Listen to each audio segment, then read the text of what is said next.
भीष्म पितामह अर्जुन को चारि भोजन को न खाइबा को कहिथिले। प्रथम भोजन हेउछि खाद्यर थाली को जदि केही डेई अतिक्रम करिसंती तेबे ताहा नर्दमारे पड़िथिबा पंक परी। द्वितीय भोजन खाद्यर थाली जहाको केही झुंटी पड़े सेही थाली बिष्टा परी। तृतीय प्रकार खाद्य हेउछि जो खाद्य केश पड़िथाए एहा दारिद्र्यता आणे। चतुर्थ प्रकार खाद्य जदि स्वामी एवं स्त्री एक थाली रे बसी खाद्य खाउछंती तेबे एहा मद सहित समान। केतेबेले एवं किपरि स्नान करिवे घरर समृद्धि वृद्धि करिबा ताहा आम हातरे। धर्मशास्त्र रे प्रभात स्नान को चारोटी नाम दिया जायछि। मुनि स्नान जहा सकाळ 4 घटिकारु 5 घटिका मध्यरे होइथाय।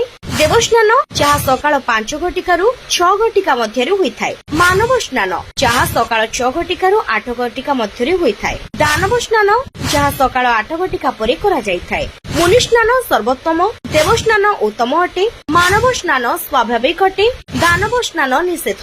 कोनोसी मनुष्य 8टा परे गाधोइबा उचित नुहे। मुनि स्नान घरे सुख शांति समृद्धि शिक्षा शक्ति स्वास्थ्य चेतना जोगाई थाए। देवस्नान आपणक जीवन रे ख्याति धन महिमा सुख शांति तृप्ति प्रदान करे। मानव स्नान कार्य रे सफलता सौभाग्य भल कार्य परिवार रे एकता शुभ फल प्रदान करे। दानव स्नान दारिद्र्य क्षति दुख अर्थ हराइबा असुविधा करिथाए। पूर्वे एही कारणରୁ समस्ते सूर्योदय पूर्वरु गाधौथिले। विशेष करी जे घरर महिला जेमिति कि माता रूपरे पत्नी भौणी एही माने आसिछंती एहाकू अगाधुआ रोषेई रे प्रवेश कले किंबा रात्रिर ऐंठा बासन न धोई सकाळे धोइले घरु लक्ष्मी छाड़ी जांती। तेणु गृहिणी माने सूर्योदय पूर्वरु स्नान आदि कर्म सारी रोषेई रे प्रवेश करबा उचित। मनिषर जीवन बारंबार मिले नाही। एही जीवन को खुशी रे काट सुकर्म ओ सुचिंता द्वारा जीवन बंचिबा पाई किछि गुरुत्वपूर्ण नियम प्रस्तुत कर।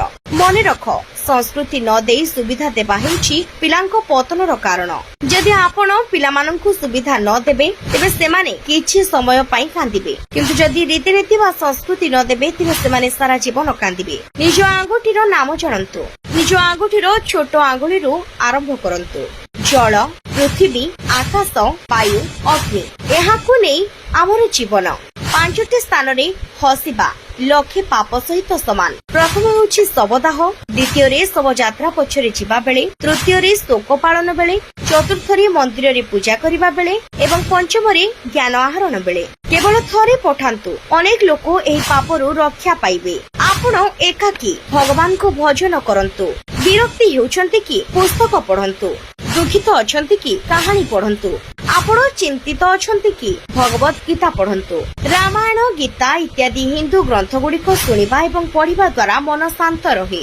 रोग सृष्टि हुए नाही। जदि रोग होइथाए तेबे एहा मध्य शेष हुए। खाइबा पूर्वरु पानी पीबा अमृत समान। भोजन शेष होबा पूर्वरु अल्प पानी पीबा औषध समान। खाइबा परे पानी पीबा रोग को आह्वान। भोजन शेष होबार किछि समय अर्थात घंटाए परे पानी पीबा भल।